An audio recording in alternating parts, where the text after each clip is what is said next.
Mr. Garamendi. Thank you, Mr. Chairman, and gentlemen, thank you so much for your service. I don't know how many of these hearings we've gone to, and it always comes down to more money, and then somebody mentions sequestration, and it seems to me that with the unified control of Congress and the administration, that if sequestration is a problem, then perhaps it could be solved quickly. Nonetheless, the money problem is likely to persist. A couple of questions just to follow up on the question about the airmen and the pilots that are necessary. I understand that the Air Force is now moving to provide or to allow pilots that are not officers to fly certain missions. General Wilson, if you could comment on that briefly, and is it going to help solve this problem? Congressman, we think so. Let me tell you our efforts today. We've got the initial group of our enlisted aviators into our RQ4 Global Hawk program. We think over the next few years we'll be able to grow it so that a majority of the pilots in the Global Hawk will be enlisted. We'll learn from that. We'll see if we can take that example and do that in other areas like our MQ-9s and others, but that's to be determined. But we think that will help alleviate some of the shortages right now, but it's in the first stages. We've got the second class in training. We only have a handful of enlisted operators going through that training program right now. Okay. I think the question really comes to this committee and whether we're, or this committee in the Senate, whether we're going to force this faster or not. It seems to me we ought to let this go in a way that is wise, not necessarily slow, but at least thoughtfully done. The next question, if I might, General Wilson, has to do with, I guess we want to have everything, and we want to have everything now. A long discussion has ensued about the aircraft and about the personnel, but not much discussion about the ground-based strategic deterrent and the multi-billions that will be spent on that. And the question arises in my mind, and I hope in this committee's mind, about the necessity of rebuilding the entire nuclear mission, all of the bombs, all of the delivery systems from Naval to Air Force. And General, if you could comment on this issue. Can we afford all of it? Congressman, I think we can. If we look at this, we look at the investment across the nuclear enterprise going forward on all the modernization programs, it'll peak at about 5.5% of our defense budget. So it's a matter of priorities. Foundationally, what our nation provides, the nuclear deterrent provides our nation is incalculable. It's provided 70-plus years of no conflict between major powers. As I look across the globe and the landscape that you talk about changing, as we see what our adversaries are doing across their force, we have no option other than to modernize. Our forces were built, many of them in the 60s, modernized early in the 70s, that we're still maintaining today. There comes a time where we have to modernize, and we've reached that. We've delayed the modernization of these programs for far too long. Specifically the ground-based strategic deterrent. If we look at today's Minuteman IIIs, which are put in the ground, they actually have Minuteman I parts on them. The date designed in the 50s, put in place in the early 60s. Minuteman III is in the early 70s.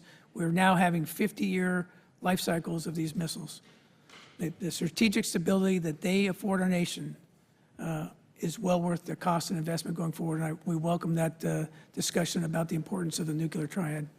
Well, I certainly think we need to have that discussion. We need to have that discussion in detail, and it's not just about the ICBMs that are in the ground, whether they need to be renewed. It's about the naval and the new submarines and new bombs that go with the new missiles, as well as the new F-21 long-range bomber and the cruise missiles. And the question for all of us is a trillion-dollar question over the next 25 years or so, with the bow wave occurring within the next 5 to 7 years. And the Army needs more men and women, as does the Marine Corps. And you need more fighter pilots and more aircraft, and the Navy needs new submarines and another 55 ships on top of what you already have. And where's the money? and the president's suggesting a tax cut of more than $1 trillion. So we better have a big credit card. I think that's called the deficit. Thank you, Mr. Chairman. I yield back. Mr. Scott. Thank you, Mr. Chairman. General Walters, Marine Corps Logistics Base in Albany, Georgia, got hit pretty hard with those storms. I'll be there this coming Friday. That's not technically my district, but I live about 30 minutes away from that base, and certainly important to us. Could you give me any estimate of when that base will be back to fully operational status, if that has not already occurred? And how and why is this particular base critical to the Marine Corps? Congressman, thanks for the question, and we're tracking that daily. I know what damage has been done to the infrastructure. We think by the end of this week, we'll have all of that collapsed building and warehouses off, so we can take a look and analyze what damage was done to the equipment that was inside of it, so I can understand the full cost. In our ongoing efforts in 2017, we've identified at least the first cost of that. Your second question is, when are we going to get it back full up round? I mean, they're operating in a minimal capacity now on areas that weren't affected, but it's absolutely critical. That's where our tanks, our amphibious vehicles, our light armor vehicles, and our artillery go through depot. I don't have an estimate for you now when that's going to start up again. We do other components. We only have 2 depots, one on the East Coast, one on the West Coast in Barstow. It's good that we have 2, because if it's going to be a long period of time, we're going to have to make a decision on what we do out at Barstow and what we don't do at Barstow to take the critical things and move them out there. My preference would be to rapidly get Albany back up running at 100%. Would you agree that from a deployment standpoint, it is important that we be able to deploy from both the East Coast and the West Coast? Yeah, absolutely, sir. We're a global nation. Yes, sir. General Wilson, David Goldfein in February, I'll quote him, 25 years of continuous combat operations and reductions to our total force, coupled with budget instability and lower than planned funding levels, have resulted in one of the smallest, oldest, and least ready forces across the full spectrum of our operations and our history. Your testimony was pretty close to that. General Welsh, who I think is just a wonderful leader. Prior to 1992, the Air Force procured an average of 200 fighter aircraft per year. In the 2.5 decades since, curtailed modernization has resulted in the procurement of less than an average of 25 fighters yearly. In short, the technology and capability gaps between America and our adversaries are closing dangerously fast. General Wilson, it's clear there are not enough fighter aircraft to sustain readiness through both pilot flight hours and line aircraft. Yet the Air Force is contemplating reducing the workforce to include the depots. Can you explain how this squares up? Yeah, I don't believe we're planning on reducing depots. Depots are critical to going forward in the future. As General Welsh, Chief 20, I will also agree, is a remarkable airman. Yes, sir. A real visionary on what we need to do with our force. Chief 21, as you've talked about, outlined the problem we have at hand. We used to procure about 200 fighter airplanes a year. Today, we're producing less than 20. That's why 21 of our 39 fleets of airplane are older than 27 years old. To maintain those 27-year-old airplanes takes a lot of work. It takes the heroic efforts by lots of maintainers, and of course it takes our depots.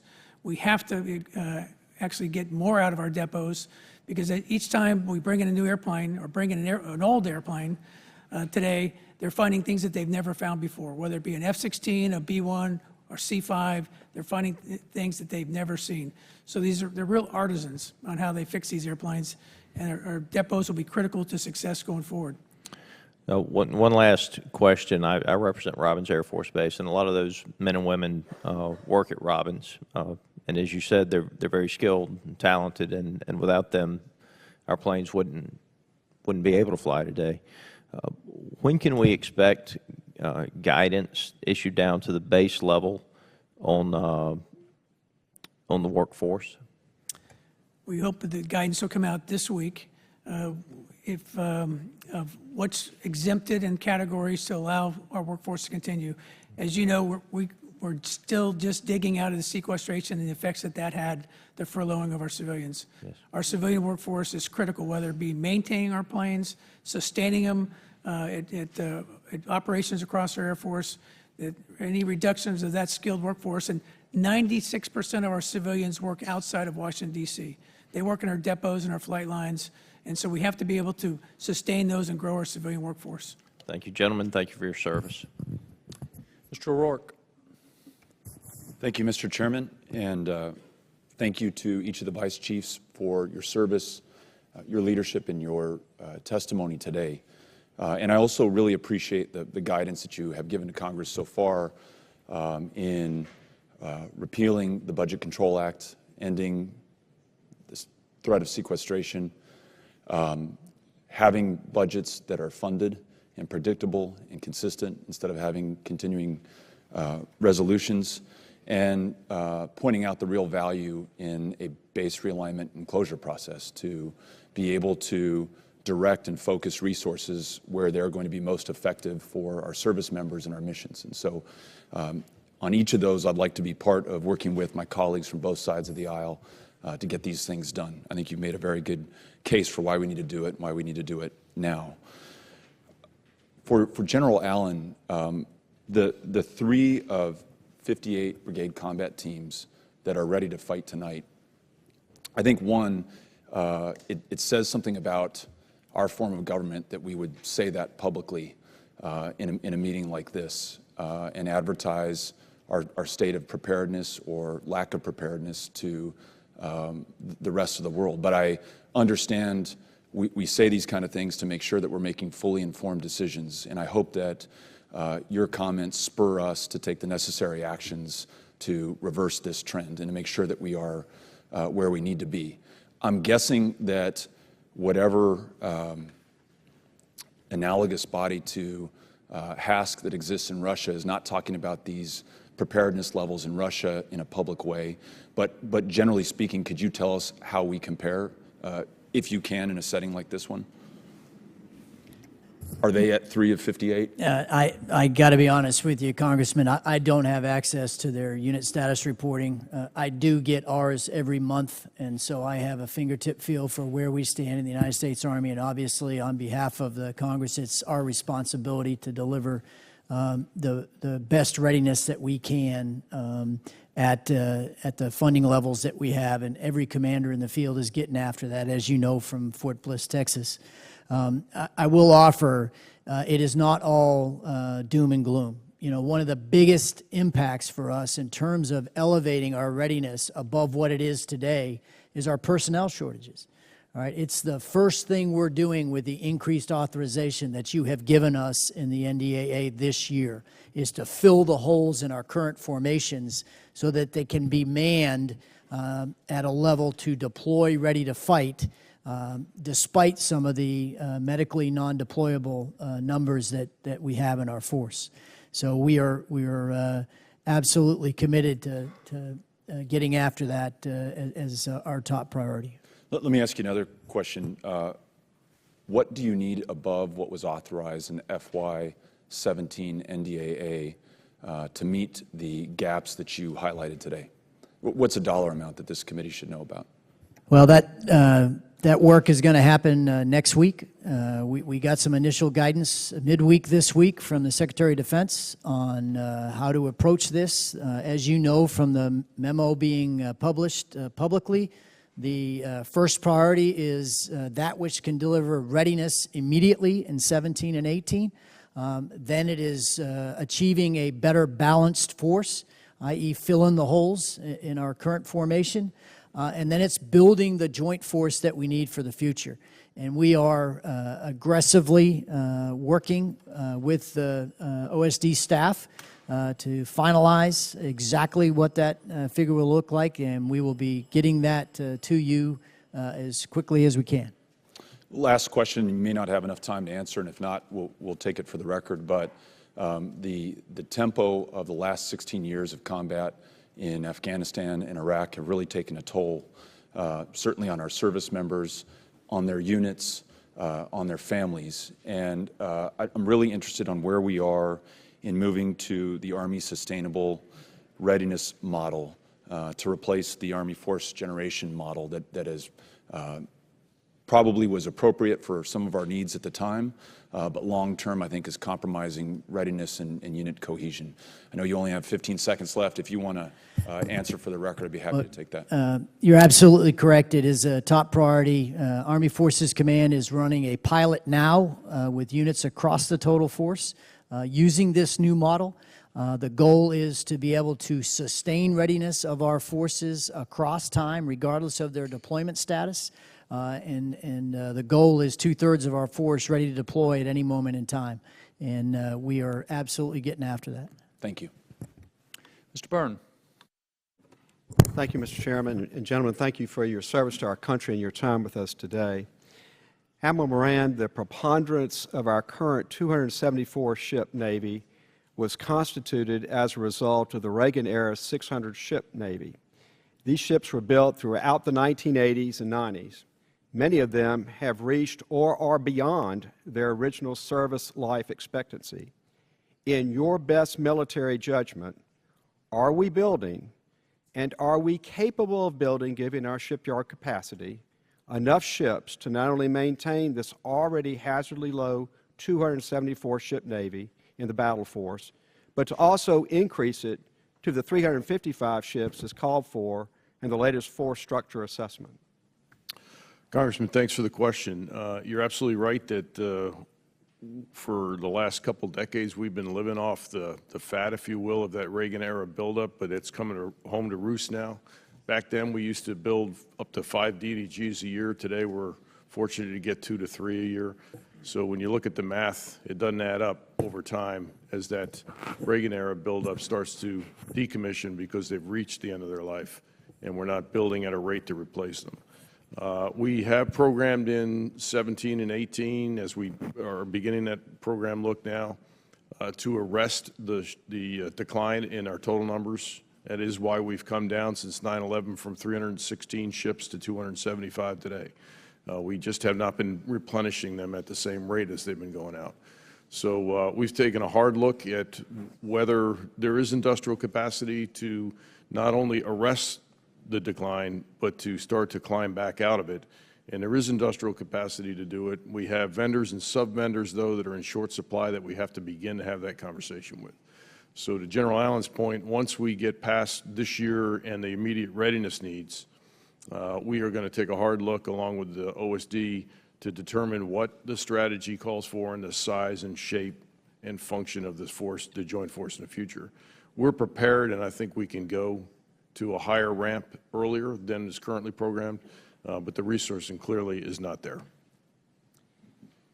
What effect will this low level of ships have on our combatant commands to safeguard and secure our economic shipping lanes, execute current missions, and answer the call should a contingent operation arise?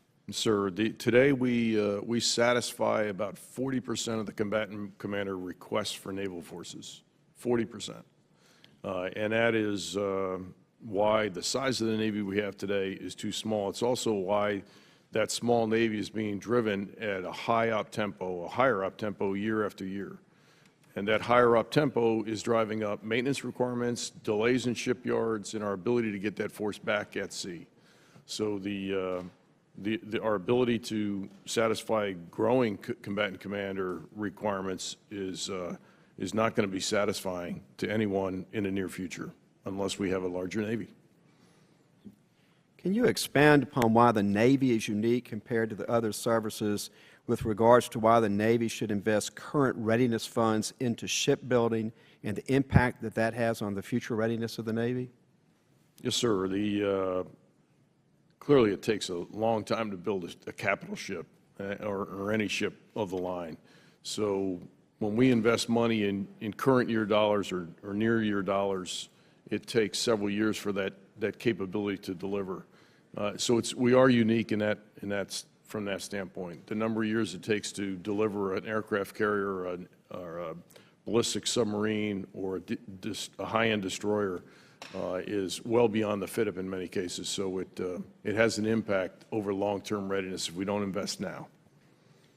I Let me just say in closing, I was honored to be able to go to the RIMPAC exercise in Hawaii this past summer, and not only to see our Navy at work, but to see other navies at work, because there are 27, I think, other nations that were participating with us. And I was struck by the esprit de corps of the sailors that I was with. I was struck by their commitment to the mission, and I was struck by the fact that they're doing a lot more with a lot less. But I worry that there's a time coming when even the great sailors that we've got cannot continue to do more with the ever-dwindling number of resources that we're providing to them. And I was struck by that quote that General Wilson gave from General MacArthur. That was really hit me very hard. I hope that we never, ever get to the point where we're there again, where we literally have to say it's too late. And I don't think it's too late, but the clock's ticking, and it's ticking on all of us, and I hope that we'll work together to rebuild all of our armed forces, and I appreciate what each of you do. And I yield back, Mr. Chairman. Ms. Rosen. Thank you, Mr. Chairman, and I want to thank all of you for being here today and your thoughtful and certainly enlightening testimony and for your service to our nation. You know, I represent a district in Nevada about a dozen miles from Nellis Air Force Base, home to the U.S. Air Force Warfare Center, the largest advanced combat training mission in the world. And our primary mission includes testing of the nation's most advanced aircraft and weapon systems, tactical air training, advanced training on the Nevada Test and Training Range, and the Nevada Testing and Training Range is the largest air and ground space available for peacetime military operations, and it looks very much like the Middle East. So in the summertime, we're not so happy about that, but it's good for the military. And even though we're a small state, we have the 6th most active duty Air Force personnel in the country, and 1 out of every 300 Nevadans is active duty Air Force. So it's very important in our community. You've touched on a lot of issues today, but your testimony really seems to have put into place and emphasized the importance of passing a budget so that we can plan on your side and on the private side. So I'd like to ask about uniform versus contractor. Are there responsibilities that contractors are doing now because you don't have the money in your budgets? And conversely, what are service members doing that contractors used to do because we don't have the funds on that side?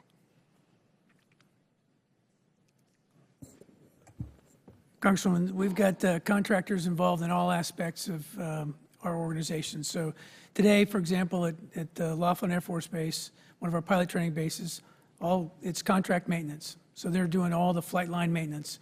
So we've contracted that out in our balancing of modernization capacity and readiness. We didn't have the funds, and that's how parts of that blue suit used to be done by blue suit maintenance, now being done by contractors. And that example would permeate across every unit and every part of our Air Force. That contractors are involved in some aspects of how we do operations. Is it too much or too little? I guess I'd say that it's going to depend.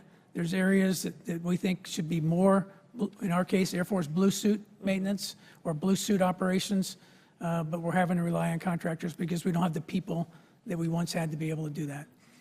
So what resources do you need for training to increase the people pipeline? Because that really, we can have maintenance, we have equipment, but without the people and the training to do it. So what resources do you need to improve that pipeline on both ends? Well, we have the infrastructure to be able to assess and train the right people.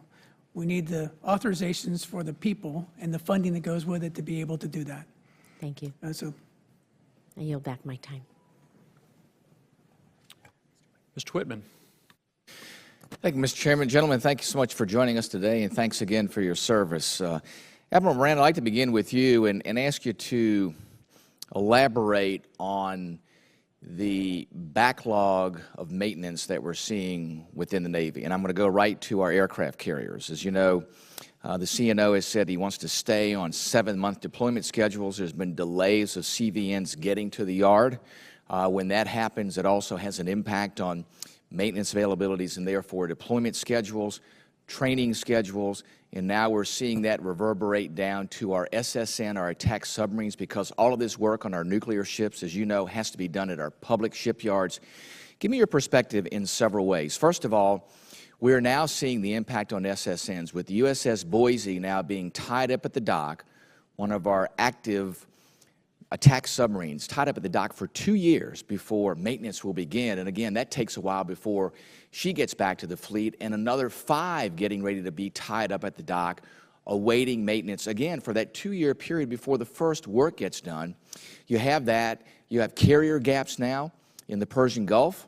You're seeing that start to back up with carriers going to the yards, and then not just maintenance availability backups, but then that affects training schedules. I want to ask you this.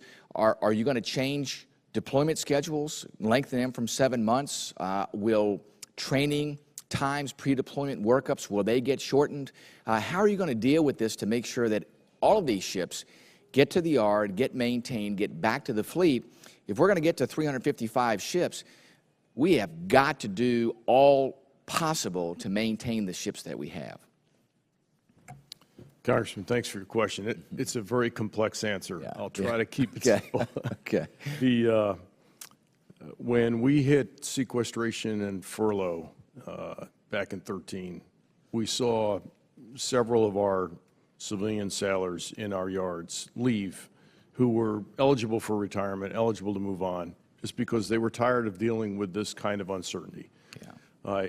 In the years since then, when we've been able to hire back, we've hired back in numbers that are fairly substantial, but they're young, they're inexperienced. And so today, in our public shipyards, roughly 50% of our civilian workforce there has less than 5 years experience. Mm-hmm. And when we're talking operating or maintaining nuclear-capable ships, that's not necessarily a good place to be. Yeah. What happens with something like that is, take Bush, for example. Bush just came out late, 141 days from its availability. 141 days, which delayed its ability to get on deployment to relieve the Eisenhower. Mm-hmm. CNO has maintained and will try to maintain, to the best of our ability, the 7-month deployments and take risk by gapping in certain parts of the globe. When that in order to get Ike back here to get her started on her upkeep, Bush was late for a lot of reasons. One was the junior nature of the workforce. We had upwards of 70% of rework on Bush throughout that 13-month maintenance period. So until the workforce gains that experience, we're going to continue to see rework issues. There are training issues involved, but we're starting to see some nice turnaround in the public yards along those lines. But again, until we see that workforce mature, performance in the yards continues to improve, and then the timelines that we put our ships in maintenance begin to shrink back to what's planned and can be executed, we're going to continue to see these problems. So when a carrier gets delayed, to your point, when a carrier gets delayed like Bush for 141 days, that bumps an SSN. And so that workforce cannot go over and work on the Boise. Mm-hmm. So the Boise's delayed and delayed. Now she's 2 years delayed. I used the example earlier of Albany that got delayed for 48 months before it came out. An entire crew lost proficiency and experience on that sub. We have the same concerns about Boise. We had the same concerns about Montpelier, which we put in a public yard just to try to offload some of this workload. So there are huge impacts to the place we're at and on the maintenance front.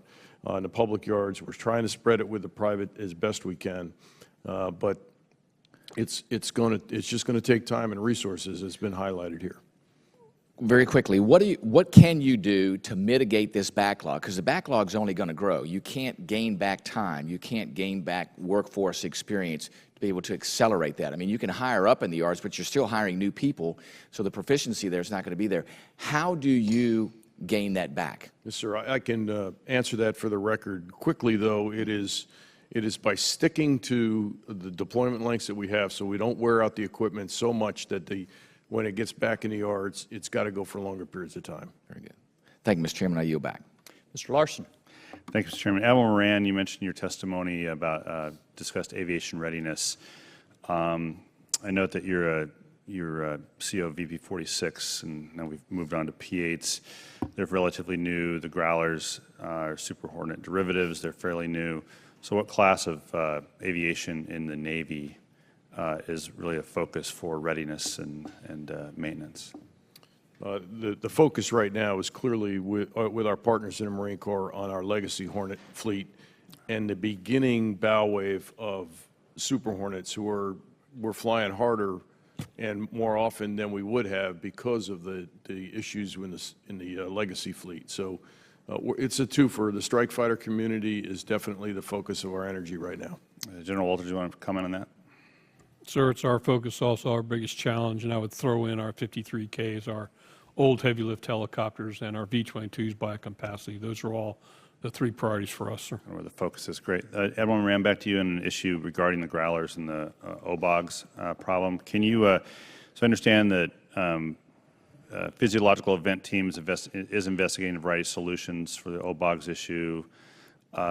Two things, can you update us on that, where they are? And second, do you envision that if there is a supplemental that comes to us, that money to further research or try to get to a solution faster will be part of that? Yes, sir. First of all, on the Growler issue, that was a maintenance procedural issue. We have fixed that. We do not have a problem with the Growlers today. The physiological events you're referring to are both, and they're different, one for the Legacy Hornet fleet and one the Super Hornet fleet. And I'm happy to pass you where we are with that. We have not found the smoking gun to that. It is very complicated, and it's we've taken a Hornet and torn it down at parade rest. In other words, we've taken it all the way down to as if we were going to build it from scratch to try to piece it together to see where these events are coming from so that we can more accurately put an engineering solution to it. In the meantime, we've put a lot of mitigators out there in terms of how we've provided our pilots watches and what we call slam sticks so we can verify and validate the events actually occurred and then give us a better indication of what we do about it.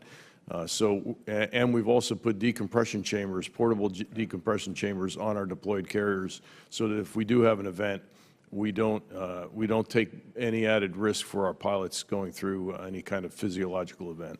Yeah, with that, I don't want to get into the details or contradict you too much, but my understanding is the PE rate on Growlers was going down, but we did see an upturn again last year. So maybe we can maybe you can send some folks over. We can get that. Yes, sir. Absolutely. Get that inconsistency settled. That'd be great.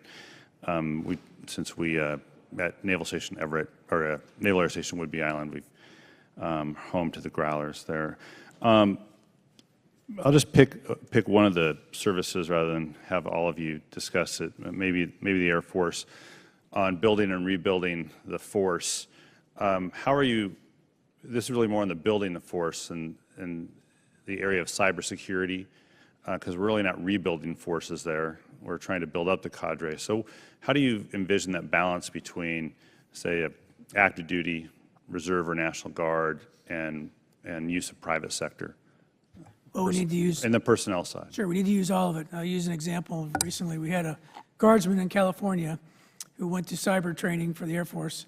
He also happened to be a CEO of a cyber company. So we need to be able to tailor the continuum of training for the people.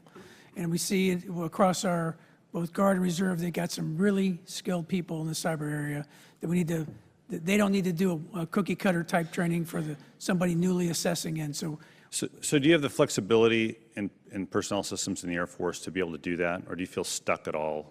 We're working through, we have, I wouldn't say it's perfect, but we're working through that to be able to provide that flexibility across, and specifically cyber security. And as General Allen talked about today, as we look at what's happening in the world of software and how fast it's moving, we can't do acquisition speed to be able to, the current acquisition speed. So we're going to have to change that whole paradigm, as well as the people and how we train them. So we'll actually next month, we're having a big huddle at the Corona session to talk through just this subject on this continuation of training on how we develop our Corps and across all the three active Guard and Reserve. And for all the services, I'll follow up with all of you on that question about flexibility of personnel systems to address that. Thanks. Thank you, Mr. Chairman. It's a good question. Dr. Desjardins. Thank the Chairman. I thank all of you for being here today and answering our questions. And this can be for whoever wants to take it, but how have readiness shortfalls impacted operations with allies? In other words, related to joint exercise, defense cooperation agreements, and what our allies expect from our military on an international stage? Well, I'll start and give these guys a break. You've been wearing out the Navy and the Air Force here the last few minutes, but we've had incredible opportunities to assure our allies, strengthen the capability and capacity of our allies, as well as increase the deterrent posture both in Europe and in the Pacific with exercise series that have been invaluable at a time when the capacity of each of these nations to be both a stable force in their own countries as well as contribute to regional solutions is part of how we deal with the extant threats that are there with a smaller military here in the United States. And I'll just highlight some of the work underway in Eastern Europe to strengthen that deterrent posture.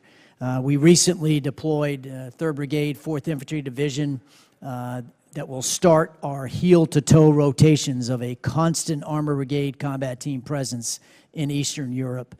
They began offloading ships just about 30 days ago. Within 14 days, they were on gunnery ranges and beginning to work with their Polish counterparts in the Zagan region of Poland. And today, elements of that unit are already forward in Estonia as a clear signature of our commitment to our NATO alliance and our ability to strengthen the capacity of the Baltic nations to deal with the instability that has been created with the aggression that Russia has exercised here in the last several years. So those are critical commitments. We could not have done it without the increased ERI funding that you provided us, and that funding is going to be critical in 2018 as well. Okay.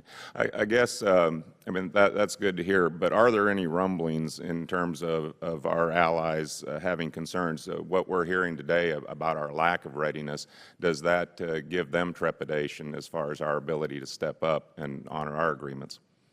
Well, I'll first say for the Army, whenever we send a unit anywhere to meet a mission, they are trained and ready when they arrive. So no, they are not seeing this. What we're trying to describe to you is the readiness impact for the forces on the bench that should be ready to go for the unforeseen contingency. Okay. Let's talk a little bit about what may be the most important topic of today, and that's our military men and women and what impact this readiness shortfall has on the personnel emotionally. I think anyone who signs up for any of the branch of the military understand the sacrifices they're going to make. They know they're going to miss Christmases, birthdays, anniversaries, T-ball games, basketball games, things like that. I mean, I don't think they go in there not knowing that. But with the high ops tempo of our smaller force, what is the impact on our staff sergeants and the morale of our troops? Well, I'll start and then I'll pass to my Marine brother because it's something that we absolutely keep a pulse check on each and every day. The Sergeant Major of the Army travels across the Army every week to assess exactly the morale of our force and our ability to sustain this incredible all-volunteer force that we have built in the United States. And it's very inspiring to see the sustained commitment that our soldiers have. And I'll just give you one current example. You know, as part of this building toward the authorized strength that you've given us in this year's NDAA, we have to build about 28,000 additional soldiers in the total force. You know, within the first month of that effort, we had 2,500 soldiers raise their hand and say, "Hey, I want to continue to serve." You know, because the best way we deliver this capability at best dollar is to retain those that have already been trained and keep them in the force. And they're stepping up and saying, "Hey, I want to stay on this team." And we find that to be very encouraging. Sir, I just have a little bit of time, but we're watching exactly what you're asking about. We see no issue with reenlistments after the first term of enlistment. I think we'll make our goal. But for the first time in this year, our challenge from getting that staff sergeant to reenlist right now, we're going to have to reenlist 87% of the remaining cohort to make our goal, and that might be challenging. So we're looking at incentives to that. That might be a leading indicator of the phenomenon you were describing, is that they're starting to feel a little stressed. Okay. Well, I know I speak for all of us here. Our gratitude and appreciation for all you do and all our service men and women do is immense, and we greatly appreciate it. So thank you. Ms. Murphy. Gentlemen, thank you for being here and for your testimony today. I have two questions that I'll ask in succession and then leave you with the remainder of my allotted time to answer it. Admiral Moran, in January of 2016, the Navy put out a document called A Design for Maintaining Maritime Superiority, which intends to guide the Navy's behavior and investments going forward. And it's built around four lines of effort: warfighting, learning faster, strengthening the Navy team, and building partnerships. And within the warfighting line of effort, the document notes the importance of developing concepts and capabilities to provide a range of options to national leaders, and then testing and refining those concepts through focused wargaming, modeling, and simulations. Also within the learning faster line of effort, there's a stated desire to expand the use of learning-centered technologies, simulation, and online gaming. I represent Florida's 7th District, which includes Naval Support Activity Orlando, which is home to a variety of government, private sector, and academic organizations, many of which specialize in high-tech R&D, modeling and simulation, and are known collectively as Team Orlando. Could you describe what investments the Navy will be making in support of modeling and simulation in fiscal year 2018 budget request, as well as in future budget requests? And to the other services, could you describe how modeling and simulation fits into your service training and readiness strategy? And then how do we ensure that the military services are acquiring state-of-the-art training equipment before that equipment becomes anything less than state-of-the-art? Put another way, is there a mismatch between the time it takes to acquire this modeling and simulation technology and the rapid pace at which the technology is evolving? And then my second line of questioning involves a recent article I read about an Associated Press examination into the effectiveness of DoD's program run out of CENTCOM to counter the online propaganda of ISIL. The investigation raised questions about whether DoD employees and contractors are sufficiently skilled in Arabic and adequately knowledgeable about Islam to serve as an effective counterweight to online recruiters seeking to radicalize young men and women throughout the Arab and Muslim world. Given the importance of this effort, what can we do to improve this?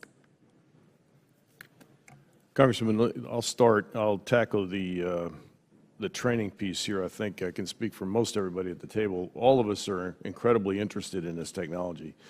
Team Orlando is Army team, Navy team, Disney team, and the colleges and universities of that area, and they're a terrific team. I've been down there probably a half dozen times in the last 2 years. Mm-hmm. The technology maturation that is finally coming to meet its promises there, and we are purposefully investing in that technology to try to take traditional paths of training out of schoolhouses, brick and mortar, and bring it to what we would call to the fleet, to the pier, to the flight line, where sailors are working on their gear, learning new gear, and being able to turn around training faster on their schedule when they learn at the right time. And that's what the technology really brings, is an ability for this generation to learn on equipment that they're used to seeing as they're growing up.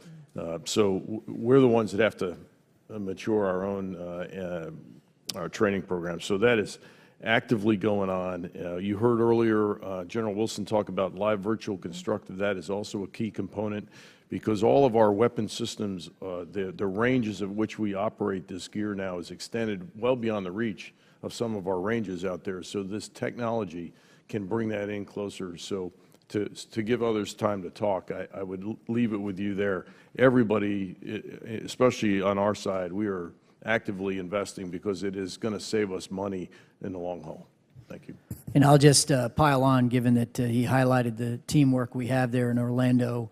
The modeling and simulation live virtual constructive is basically the practice time that we spend hitting the sled before we ever take the field, right, for collective training. It's absolutely critical, particularly for our leaders, so that they get repetitions before you put the blood, sweat, and tears of our soldiers at risk in a venue that they may not be fully rehearsed in. So it's absolutely critical. And I'll cite one example. We are pursuing an upgrade to the Stryker vehicle specifically to deal with a capability gap in Eastern Europe. And in stride with fielding that new hardware, the new weapons platform, we are also pursuing a simulation trainer to enable us to get the repetitions on that combat vehicle before we ever roll it to the field. So it's done in stride. You talked about our ability to keep up with the rapid pace of modernization in modeling and simulation. Ours is less a problem with the capacity to do it than it is the funding. Like everything else, we've had to stretch out those program portfolios beyond what any of us are comfortable with within the funding constraints that we have. Time delay has expired. Dr. Abraham. Thank you, Mr. Chairman, and thank you, gentlemen, for being here, and for the men and women behind you and all those that wear the uniform. Thanks for letting us sleep soundly at night and raising our children and grandchildren in a safe environment. Mr. Chairman, this committee knows the value of the B-52 bomber fleet. We in Louisiana are fortunate to have Barksdale, Fort Polk, the joint air base at Belle Chase. The communities are very supportive. But this B-52 is 60 years old, expected to fly until 2050, and it has both nuclear and conventional missions that it is expected to fly. The Air Force, General Wilson, is considering a proposal to replace the engines on the B-52s, and it's my understanding that if we re-engine these B-52s, that it will increase their range by 30%, will increase their loitering time by 150%. And, Mr. Chairman, I do have some slides that I would ask to be presented in the record, but just for future. Objection. And these major re-engine retoolings have, what I have seen, wonderful cost benefits, increases longevity, lowers maintenance costs. What is your take on this, General Wilson? And in particular, would you describe the proposal to pay for these engines with the third party, and what's your take on that? Well, thanks for the question. I'm intimately familiar with this proposal. I think it makes great sense in a couple of different areas. Operationally, as you pointed out, it makes great sense in terms of it increases both the range and the loiter capability of the B-52. From a business case, it seems to make sense. We save today's technology of engines will give you about a 30% efficiency than we had on the current TF-33 engine. So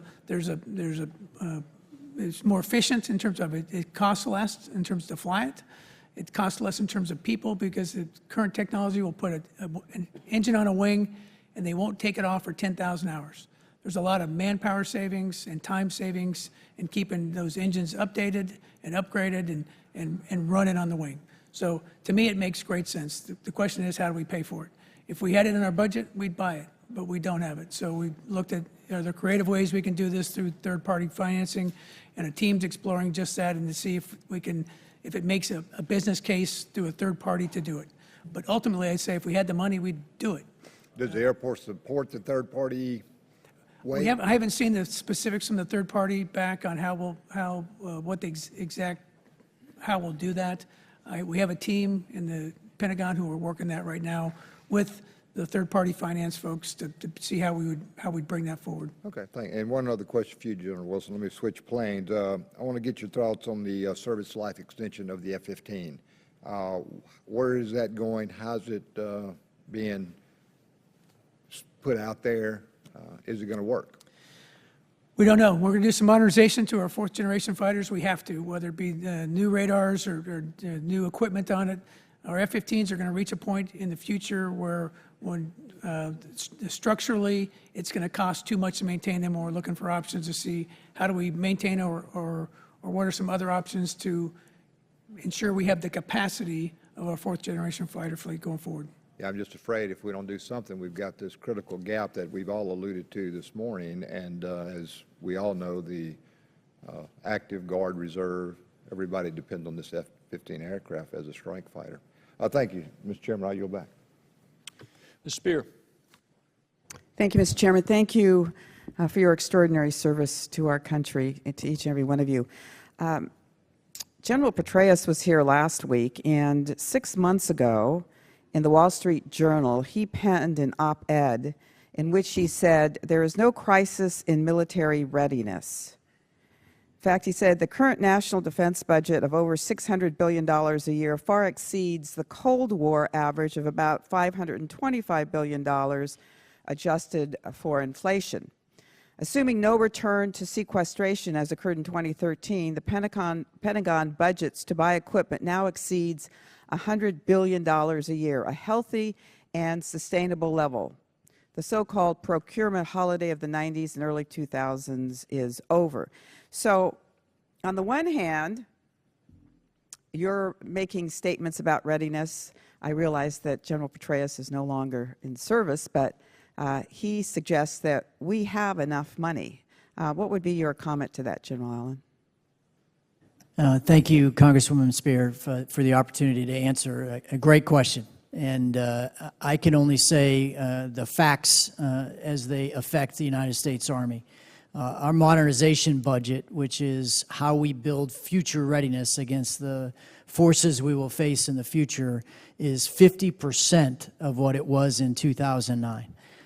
In FY17, it's $24.8 billion. It was $45.5 billion in 2009. So what that means is we have significantly attrited the building of future readiness against the likely threats that we will face. And in terms of near-term readiness, there is a significant challenge in meeting not only the current operational tempo with training-ready forces, but having sufficient forces ready to deploy in the event of an unforeseen contingency. So that's what we owe the country. So you dispute what General Petraeus says? They don't match the facts as I see them affecting the United States Army's readiness. All right.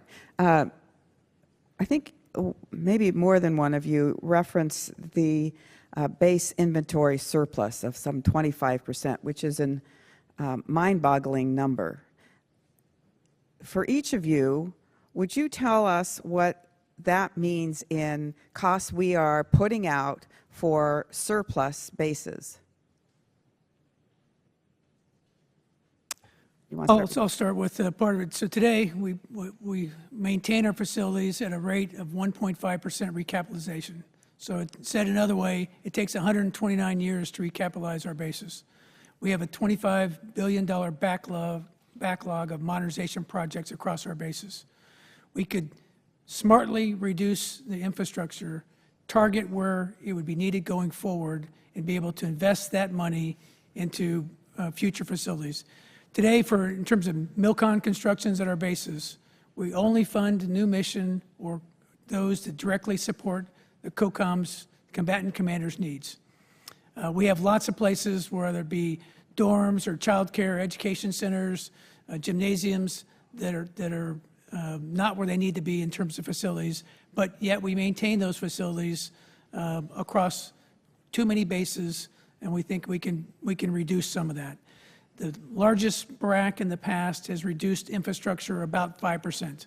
We think it's worth looking at to be able to target the investment to put elsewhere in these challenging budget conditions. So I would like to work with you on this. I mean, this is a hot potato for this committee. No one wants to see bases closed, but we have a certain pot of money, and we've got to use it smartly. And we're spending more money than China and Russia combined on our military, and I'd suggest that there's got to be a smarter way that we spend it. So I would look forward to working with you on that. A question about women in combat positions. A 3-year study has opened up about 213,000 positions to women in combat if they meet the standards. It appears, or we're hearing rumblings, that the administration now, through Secretary Mattis and Chairman Dunford, are talking about reviewing, revising, or repealing this policy. I'd like your comments on that. Do you know about any efforts to do that? And doesn't that kind of fly in the face of having the ready workforce we need if you're excluding women who are capable to engage in combat? There's been no conversation in the Pentagon about reviewing, revising the commitment that's been made to gender integration, and we're all achieving higher levels of readiness now that we are opening it up to 100% of the population of America to be able to contribute. If the rest of you could just respond for the record, thank you. If the gentlelady from Arizona will permit me, I wanted to give the other witnesses a chance to answer Ms. Spears' first question, and that is, aren't we spending enough money? General Allen compared what we're doing now with what we were doing in 2009, but how would the other three of you respond to her question, Admiral? Well, I completely agree with how General Allen described his answer, which was the facts speak largely towards a Navy that is too small, and that size has caused us to be less ready because we're driving the small force harder than we ever have. And if that continues, we're eventually going to spiral down where we don't have enough ships to operate in the parts of the world where the nation expects us to be. So we are on a clear path to not having enough capacity to answer the call anywhere in the world. Chairman, I'd say the same thing for the Air Force. We're too small for what the nation requires of our Air Force. We're fully ready and have shown repeatedly that we can fight today's fight against a violent extremist organization. Against a high-end adversary, we lack the capacity and the numbers that are full spectrum ready to be able to perform without significant risk against a high-end adversary. So I would disagree with General Petraeus and say that we're ready today. And Congresswoman, General Petraeus is one of our best military minds. What I don't know what was in the editorial, and I haven't read it, but you threw two numbers out, 525 with constant year dollars against 600 billion this year in a defense budget. I don't know what year the Cold War was, but there's a few things that happened during the Cold War. One was we went to an all-volunteer force, so it's true that we spend more money on our enlisted and officers now than we did in the Cold War. So I would have to dig through that. So I can't make a comparison. If that's the gross level of comparison, $100 billion in modernization, we used to modernize at about $4 billion a year a decade ago.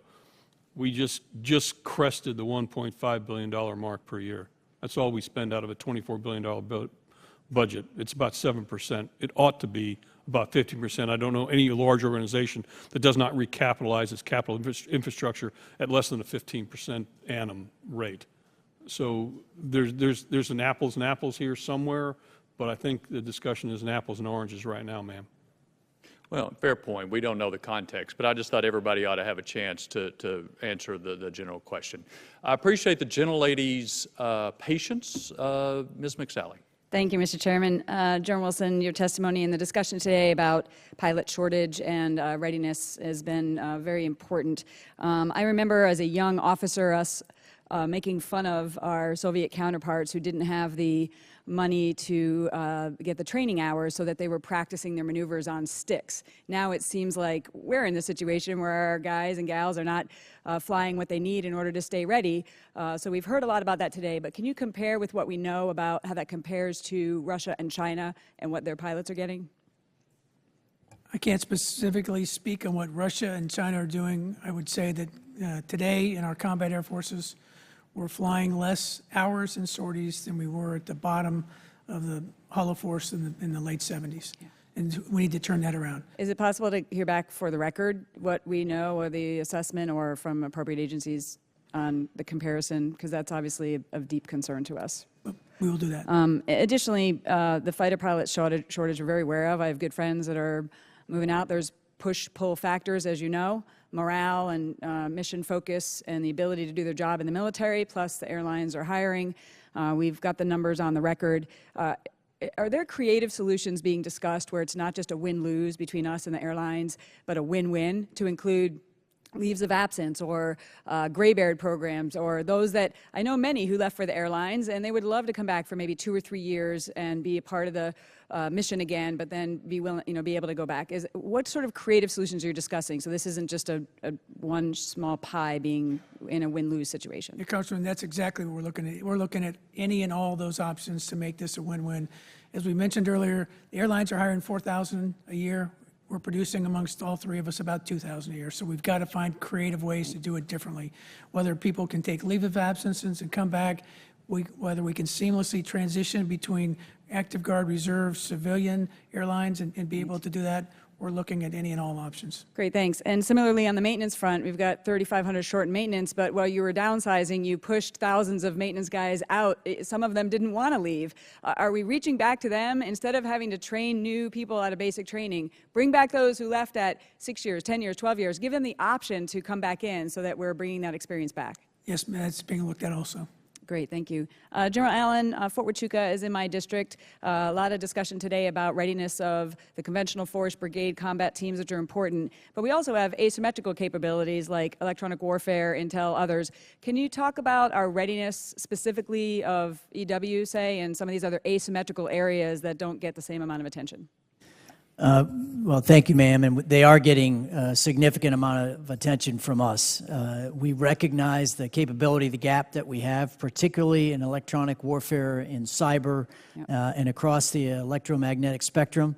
And we have a number of projects underway, both to address the high technology gaps that exist for the long term, and fielding capabilities that enable us to operate more effectively, both offensively and defensively, as well as operations at the brigade level and below, which is the most pressing current gap we have tactically. As you know, the Russians employ this capability in an integrated manner inside very tactical-sized units.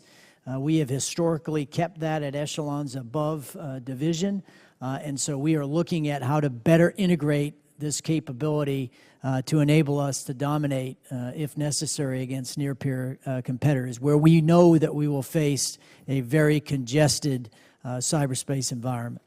Great, thanks. General Wilson, back to you. In some of the discussions I've had with those that are still active duty, the squadron I commanded had 24 aircraft assigned. Most of them are down to 18, but we're deploying 12 usually is the model. Those that stay behind are having a hard time, doing a two-turn two. Sorry to get so specific here, but it's just looking at it from my experience, it seems like that may be exacerbating some of the readiness challenges for the small package that's left behind. Are you looking at plussing up to 24 PAA in order to have a better balance to address some of these readiness issues? We are looking at how we get the right force presentation construct to go forward, what the size of the squadrons are. As you know, the Chief of Staff has got 3 big efforts underway. One is reinvigorating the squadron to bring that's where the warfighting happens, that's where the culture happens, that's how we build and maintain our Air Force. So across the Air Force, that's one of the main efforts. The next one is how do we build joint leaders and teams going forward in the future. And the third one is on multi-domain command and control. All 3 efforts are really important. And as one of those, there will be a force sizing construct of what should a squadron look like in the future. Great. And, if you need any retired hog drivers to come back and fly a little bit on the weekends, I'm happy to volunteer. All right. Thanks, Mr. Chair, and I yield back. Oh, we might have to put a stop to that. Gentleman from Rhode Island.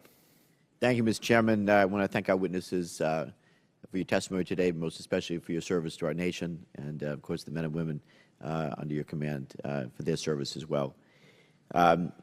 So to all of our witnesses over the past year or so, a persistent theme within the Armed Services Committee has been that of military readiness, and certainly we've discussed many ways by which to increase support and resources to the Department of Defense, yet Congress has not taken any lasting steps to reverse sequestration in order to meet these goals. CNO Richardson stated to this committee last March, in fact, that the ability to do maintenance on our ships was severely affected by sequestration, it incurred a readiness debt. So I know that this topic has been covered several times already this morning, so I'm going to move on to another question. But I'd just like to echo my colleagues' comments and note that sequestration really must be repealed. I'm certainly looking for ways that we can do that. So let me move on to another topic, though, important to national security. This is for all of our witnesses. Ensuring that the U.S. military can operate effectively across all domains, including cyberspace, one of my top priorities. This necessitates training and equipping our servicemen and women in cyberspace, which can be both costly and time-consuming, understandably. But once we've trained these operators in cyberspace, how are you ensuring that they continue on this career path within the military, and how is each of your services recruiting and retaining these superior cyber warriors? Well, I'll start, and we'll roll down the table here as quickly as we can, Congressman. Thanks for that question. It's absolutely been a focus for all of our services, is how do you ensure you have the flexible retention policies in place to sustain these great professionals once we have them trained up. I think it takes 18 to 24 months to train a fully trained multi-domain cyber warrior. And once we get them trained, we have to be able to sustain their presence in our force to be effective in the future battlefield. One insight I'll offer to you, a vignette from a visit I had with some of our cyber warriors this past year. I asked exactly that question. What were we going to need to do to keep you in the force? And the response of one of our staff sergeants was, "Sir, if I tried to do this in the outside, I'd get arrested." And so the mission that we provide them, the opportunity they have to contribute in this domain to national security is actually very, very attractive for them. But we must continue to watch to ensure that we both continue to assess and retain them as we move forward. Thank you, General. Yeah, I would just add, Congressman, that the beauty of our services is that young men and women join because they want to serve. And as long as we provide them that opportunity, whether it's at the high end of things that they wouldn't be allowed to do outside the service, and continue to provide them with the right compensation, we're going to be able to keep those that we need to keep. But we're also looking at other ways to keep them interested by ensuring that they're having the most modern training, the most modern education and capability training that they can get. Some of that involves allowing them to take time to go work in industries where these new technologies are being advanced and bring them back into the Navy and other services. And other ways are to be able to laterally bring people from industry and the commercial sector who also want to serve, an opportunity to laterally move into the services and be able to go in and out. So some of the authorities we've asked for in legislation have been towards this end, the ability to move people freely between what the civilian market does and what we do for service.